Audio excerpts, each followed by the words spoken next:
ne saa yoo ko dàqee wax ci say soxla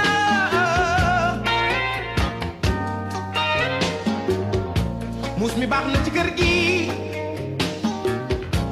ne saa yoo ko tuddee waxaale ko say soxla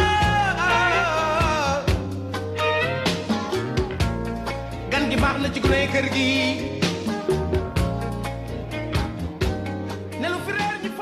jërëjëf mbokk yi ci ànd bi ngeen ànd ak seen télévision Futur Média seen émission sama kër ñëwaat kon gannaaw kon ñaari émission ñu jot a def benn bi kon daal di wane liggéey bi xayma aussi kon sponsor yi li ñu rek daal di namm ci émission bi deuxième émission bi gis ngeen dem nañ ca Paris ngir fekke kon salon international bi ñu jagleel immobilier bu Sénégal ca Paris ci ñetteelu kon numéro bi xam ngeen ne sama kër nag dañuy daal di rek collé à l'actualité président de la République ci message bu mu doon jagleel peuple bi le 3 avril bi ñu jàll am na lu mu wax jëme ko ci indemnité de logement yu jàngalekat yi nga xamante ni jëlee na ko 60 000 nee na yóbbu ko 85 000 tey nag mbokk yi ñu bëgg xam kon indemnité de logement yooyu yan njëriñ la amal enseignants yi gis ngeen kon décision bi nga xamante ni président bi jël na ko ak kon li nga xamante ni yokk na ko ci wàllum indemnité yi ñii nekk ci fonction publique nag ñoom ñëpp ci catégorie bu ñu doon ku ci nekk nag da ngay am indemnité mais nag ñun dañuy bàyyi xel ci jàngalekat yi ndaxte xam ngeen ne nag jàngalekat yi daanaka yëngal rek la ñu mën ay grève ak yi ni mel te seen ay plateforme revendicative lii di loon indemnité kon de logement daf ci rek daal di bokk logement bokk na ci nécessité wu kon jàngalekat moo tax nag dañ ciy ànd ak jàngalekat nekk itamit syndicaliste waaye tamit daal di jiite benn coopérative tënku ci Union nationale des coopératives du Sénégal ci loolu nag ñu ànd ci ak Adja Khady Samb mu ñëw ñun nag ci indemnité de logement. indemnité de logement yàgg na ak jàngalekat yi parce que booy seet année avant 80 la ngi nekkoon 2500 booba nag jàngalekat yu ndaw yi mooy enseignant élémentaire yi ñoo ko amoon ñuy dem di dem ba année 80 yi ñu généraliser ko enseignant yëpp am ko muy élémentaire bi di moyen bi di secondaire bi tëbuñu tëb nag am ko ay grève tax ñu am ko te li tax ñu wut ko ba am ko mooy jàngalekat ba mu càmbaree liggéeyam dafa gis ni liggéey bi ëpp ci liggéeyam en tant que jàngalekat ci kër ga la koy defee ci lan xoolee ne kat dëkkuwaay naam xëy na luxe la pour ñenn yi mais ñun jàngalekat yi dëkkuwaay dafa bokk ci mi ngi mel ni rek nga ne maa ngi wuti kaye maa ngi wuti bic maa ngi wuti defi recherche loolu tax daal jàngalekat yi nii dëkkuwaay boobu war nañ ko mën a am ñu am ko nag boobu ba tey nag muy évoluer ba tey jii mu nekk 60 000 ci rajo Ablaye Wade ba léegi 60 000 la ndax bu ñu waxee 60 000 xëy na rëy na ci dégg-dégg mais contexte bi aussi bu ñu ko fàtte est-ce que fii ñu toll nii mën nga am kër lu yaat si 60 000 loolu tam nañ ko xool loolu mooy question bu mag a mag bi. toujours ñu syndicaliste buy laaj boo ko joxee dafa war a téye di laajaat mais may wax ni tamit proposition la maanaam léegi kenn mënul ni jot nañ ci ndax boo seetloo dañ ni ñetti junni octobre biy ñëw yeneen ñaari junni janvier biy ñëw ba léegi ñu jàpp ni tamit ni promesse la maanaam dañu ko dig jotaguñ ci tey ji bu ñu jotoon ci 85000 yi tey sax 85000 mënut a fay lu yaas xam nga ci dara xam naa ci dara keneen xam na ci dara ndax ku luyewul sa mbokk ngi luye. indemnité de logement am solo loolu kon ci salaire u enseignant ak bépp fonctionnaire waaye nag jàngalekat yu ci mel ni Adja Khady Samb ñoom dañoo jàpp ne indemnité de logement yi bu ñu ko boole woon ak kon li nga xamante ni moom mooy lañ leen di lebal te ñu koy woowee kon DMC daal di tënk loolu yëpp jox leen kon ay kër yi nga xamante ni mooy clé en main moom mooy seen ngëneel ci loolu nag dañ koy bàyyi rek mu daal di xuus ci idée bi nga xamante ni jubal na ko te peut-être nag génération future yi nga xamante ñoom ñooy ñëw ci wàll woowu danañ ko rek daal di jëmal. bu fekkoon ne tey dem nañ ba mu nekk ñaar fukki junni di 100000 boobu man jàngalekat laa am naa droit maanaam war na ma am DMC parce que DMC mooy bor bi nga xam ni ministère des finances da koy lebal fonctionnaire yëpp rawatina jàngalekat yi mais nag bu la lebalee dërëm ngay fay 2 millions la nekkoon ma wax ne tamit nag ci régime bi passé ma régime Wade ca la jógee 2 millions dem 5 millions muy juróomi millions mais juróomi millions yooyu bu mu ñëwee parce que DMC bu nu fàttali ko da nga ko daan fay ba pare ñu doog la ko jox mais bi ñu ko yégalee 5 millions en 2001 2002 ñu accompagner ko ay quelques mesures maanaam am lañu ci toftal pour bañ ñu détourner ko ndax détournement d'objectif gisoon nañ ko ci damay jot sama 2 millions léegi ma jéem a dem tabax kër ma def ko la neen muy góor mi jigéen léegi nag état bi bu mu ñëwee foofu mu daal di indi juróomi millions yi daal ne approche programme léegi nag juróomi millions yi dootoo ñëw rek ñu viré ko jox la wala ñu jox la chèque dañ koy dugal BHS BHS mi nga xam ne tamit li ko tax a toog mooy jàppale pour ñu tabax banque de l'habitat donc pour tabax mooy première banque bi nga xam loolu moo doon vocation ñu créé ko buñ fa dugalee DMC yi ci compte bi ñuy wax compte 900 léegi nag coopérative yi nga xam ne coopérative d'enseignants ou fonctionnaires mais li ci coopérative d'enseignants yi amoon programme pour nga mën a génn xaalis bi da ngay jël sa programme ak sa liste yóbbu ministère des finances mooy approche programme su ko defee yow buñ la virelee client ba mu jot loolu DMC da lay topp di la topp ni la léegi 2 millions ngay jël dama nga jënd terrain ndax yaa ne terrain nga dellu si daal di bindaat ne dama bëgg a tabax mu daal la jox 3 millions yi ses topp la di xool ba xam ne effectivement terrain ba def ko ca dara xam nga loolu contrôle la naam mais contrôle bu baax la parce que lépp rek mooy bañ détournement d'objectif ñu saluer ko donc yaakaar naa ne fii ñu toog nii bu ñu jëlee DMC bi jël indemnité de logement boobu coopérative yi organisé wu nañu en union ñi nga xam ni clé en main soxal na leen te su ma nee soxal na leen mooy boo seetee c'est la nouvelle génération ñi nga xam ne dese nañ fukki at ba jëm kaw pour dem retraite waaye ñooñu nan leen delloo si location vente possible na ñun def nañ calcul bi xam nañ c'est possible comment c'est possible mooy mën na nekk naka la mën a nekkee mooy man sama DMC dootuma ko laal sama indemnité de logement dootuma ko laal léegi nag dañ koy yóbbu BHS bi nga xam ne partenaire la buy accompagner techniquement et financièrement ñu dolli ci nag promotion de l'habitat social bi nga xam ne dafa am service bu nekk ci biir bu ñuy wax BASO di ko tax a jóg mooy encadrer coopérative yi donc coopérative d'enseignants yëpp seen dossier yaa nga fa ñu mettre dugal leen fa CDC bi nga xam mooy caisse de dépôt et de consignation bi nga xam ne léegi mi ngi tabax mais ñun ñu gëm ne vocation du tabax vocation mooy xaalis fa nekk muy réserve bi nañ ko gën a jàppale viabilisation terrain bu fekkee ne dugal nañ ko ci viabiliser maanaam terrain bi du nekk montagne dinañ ko dër mu maase ñu dugal ndox dugal courant muy poto yi bor na ko def lépp bu yii ma waxoon léegi di ñëwee dugg ci ku mel ni direction de la promotion de l'habitat social bi nga xam ne tey jii Ousmane Wade da ko jiite ci projet une famille un toit boobu te ñu ngi ciy liggéey nag ñu ngi ciy liggéey avant que ñu nommé ko direction de la promotion léegi nag pour ñun cere ju neex ci la du dàqee comme moom la barki dem rek ñu ngi échanger di war nañu rencontrer waat te def nañu calcul bi simulé nañu gis nga jeene ba bu ñu defee calcul bi mën nga fay pendant 10 15 ans 20 ans amoo problème dans la mesure où ci enseignement dañ ne paquet mooy qualité dans l'enseignement ma di la xamante ne la jàngalekat bi le 25 du mois bu jotee il est tout sauf enseignant c'est-à-dire bu nekkee classe du jàngale parce que xelam a ngay dem fu muy jaar ba fay location bi donc bu nekkee classe du jàngale kon boo ko joxee kër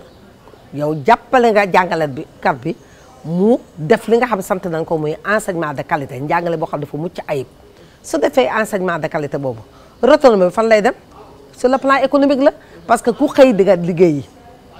ku xëy yaa nga sa classe yaa nga sa bureau muy benn deuxièmement jàngalekat bi dafay corriger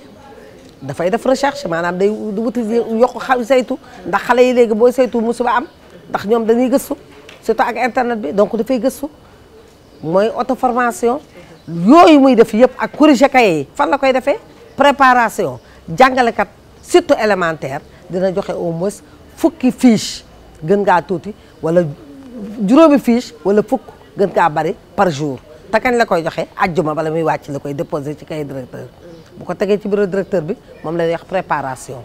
yooyu yëpp fan la ko mën a defee bu fekkee daf koy def ca classe ba di jàngale munu bu boobaa kantam horaire bi du ko respecté mais bu amee kër gu mu moomal sam bopp bu ñibbee corriger kayam def recherche am bu tëddee xelam dal bu fekkee ne mise en œuvre bi effective na problème accès logement vraiment dootul am pour toutes les populations nag mais rawatina nag pour ñun jàngalekat yi nga xam ni dama ko yàgg di wax kër du luxe mais ça fait partie des intrants pédagogiques donc c'est un outil de travail. gis ngeen nag moom may di soxna kon Khady daal na wax lu jëm nag ci ndimbal bi nga xamante ni Banque de l'Habitat du Sénégal mi ngi koy dimbali kon coopérative yi ak jàngalekat yi nga xamante ni ñu ngi ci rek daal di wutum kër parce que maa ngi leen koy wax Banque de l'Habitat du Sénégal vocation am moom mooy rek daal di dimbali askan wi gindi leen pour ñu mën a kon daal di am dëkkuwaay ci anam yi nga xamante ni moom mooy anam yu wóor yi moo tax nag mbokk yi ci loolu dañuy rek daal di ànd ak waa Banque de l'Habitat du Sénégal xam ngeen ne nag ci weer wala ñu jàll dañ doon inauguré kon lu jëm nag ci benn cité bu gendarme yi def jaarale ko kon seen coopérative d'habitat gis ngeen sax ci image yi di défilé li nga xamante ni moom moo nekkoon kon ci cérémonie boobu nga xamante ni moom moo nekkoon kon ci cérémonie boobu kon daal di am solo loolu nag di cité gendarmerie de extension wu Kër Massar Banque de l'Habitat nag yàgg na jàppale coopérative d'habitat bu gendarmerie bi ak yeneen coopérative d'habitat yi nekk foofule moo tax nag mbokk yi dañ ci ànd léegi ci discours bi nga xamante ni directeur général adjoint bi def na ko ñu toftal ci nag jëwriñ ñu dénk wàllu forces armées di Augustin Tine. En 2003, un crédit de 1,6 milliard pour l'achèvement de 630 logements et 110 parcelles viabilisées à Kër Massar. En 2011, un crédit de 1,5 milliard pour la construction de 236 logements sur le même site de Kër Massar. Le président de la coopérative en a fait allusion tout à l'heure. La cérémonie qui nous réunit aujourd'hui est le prolongement du programme immobilier de 2011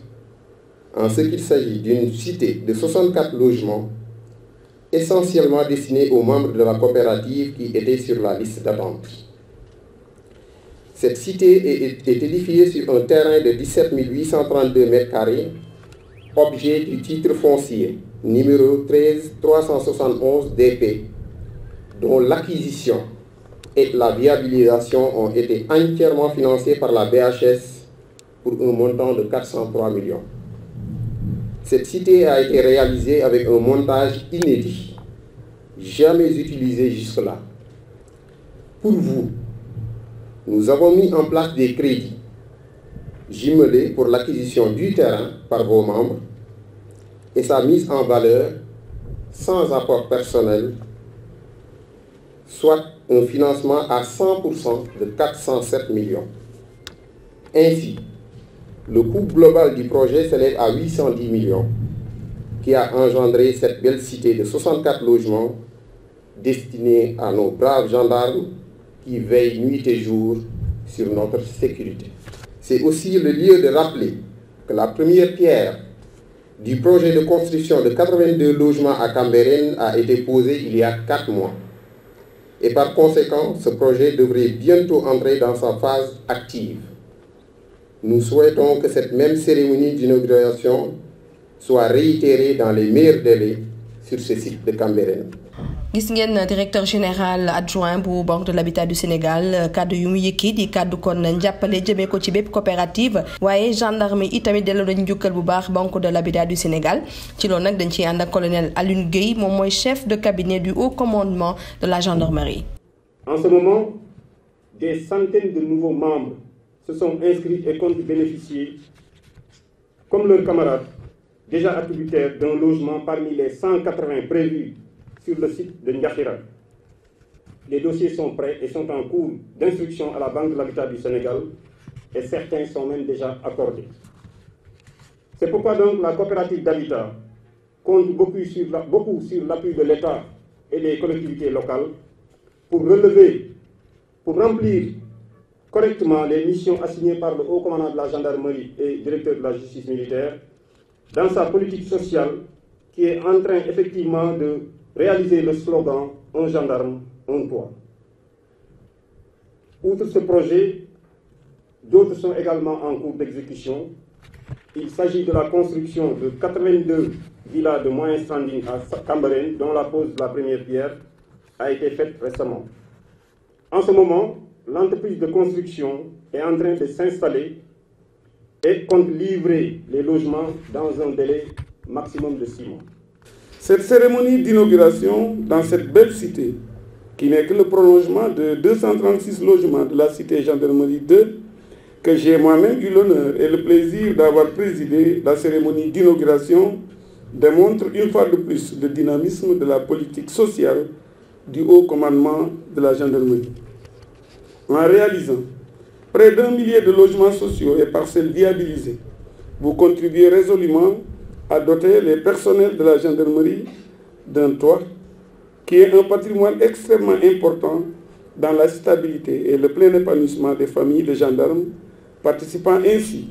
au renforcement du moral de la troupe.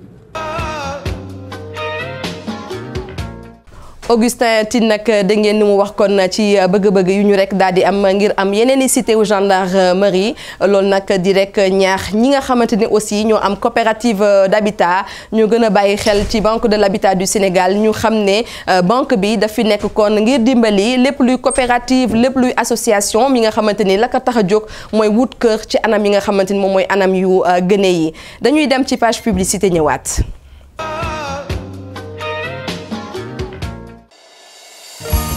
benn itti rek la am muy bokk ci ñiy taxawal ak tabax taax yu kawe te wóor lool rax ci dolli di saafara yéenay bépp client yoon wi sori woon na te metti lool waaye sant naa yàlla bi ma ànd ak Sococim ak Sima 32.5 ak 42.5 bi kenn dul gam-gamle saa su ma wàccee damay ànd ak cawarte ak bànneex bu mat sëkk ànd ak Sococim ngir liggéey bu wóor ci bànneex Sococim.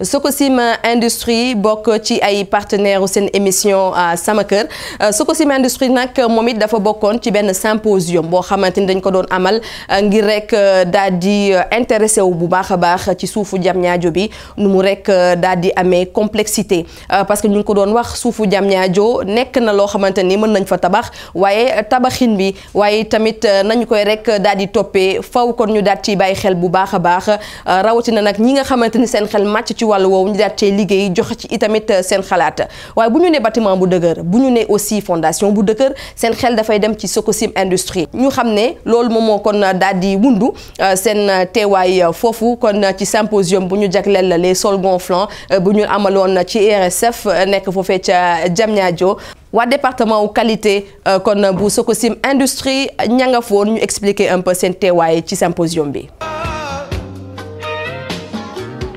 Madame Diallo, responsable QSE, Sococim Industrie. Aujourd'hui, notre présence au niveau de ce symposium qui traite de la qualité des sols, notamment des sols gonflants. Nous sommes aujourd'hui présents au niveau de ce symposium, tout simplement, naturellement, parce qu'on va parler de ciment. Et qui parle de ciment au Sénégal parle de la Sococim. Sococim Industrie, donc créée depuis 1948 avec pratiquement plus de 383 employés permanents et plus de 1000 sous-traitants qui travaillent sous notre actif. Donc aujourd'hui, ce qu'on peut dire, c'est que nous accompagnons tous les projets de l'État, tous les projets de la population en présentant tout simplement une gamme de ciment adaptée aux besoins et certifiée aux normes européennes. Nous sommes d'ailleurs la seule cimenterie aujourd'hui en Afrique de l'Ouest à être certifiée CE. Nous avons également fait un cran supérieur avec une certification ISO 9001 pour montrer qu'on est engagé au niveau de tous nos services à fournir des services de qualité aux populations. On ne s'est pas arrêté là, on s'est également soucié de l'environnement. Donc aujourd'hui, on est certifié ISO 14001, tout simplement parce qu'on respecte toutes les normes environnementales, notamment les rejets dans l'atmosphère et les pollutions au niveau du sol et des bruits. soxna Mariem wax na lu am solo ci qualité wu ciment wu Sococim gis ngeen ciment wu Sococim nag suuf bu mu mënti doon am na li nga xamante ni am nañu solution bi maanaam ciment bi gën kon na ci tabaxin bi ay foofee ca Diamniadio nag ñu ñuy xamal ne CM3 moom moo fa rek daal di gën moo tax na ñu gën ko mën a ñoŋal incha allah sax ci yeneen i émission dañuy gën a ñëw ci qualité wu ciment yi waaye wax leen aussi ci kon béréb bu ne wala ci terrain bu ne ban ciment Sococim ngeen war a rek utiliser pour am tabax bi nga xamante ni moom moo gën ci tabax yi jaajëfal bu baax waa Sococim Industrie ci ànd bi ñuy ànd ak seen émission sama sama kër di leen gërëm mbokk yi bu baax a baax ci teewlu bi ci ànd bi di leen jox dig daje incha allah fi léegi fukki fan ak juróom ci yeneen émission sama kër gërëm bu baax jatu ci caméra bi waaye aussi ñi nga xamante ñoom ñoo jàpp ñoom ñëpp ci émission bi du ma fàtte kon soxna Mbay mi nga xamante ni moom moo jàpp kon ci bopp yi ku bëgg kon pédicure rek dama leen seeti ko numéro bi mi ngi nii ñu affiché ci suuf di leen jaajëfal bu baax ba samedi bi ñu dégg man incha allah. ji baax na ci kër gi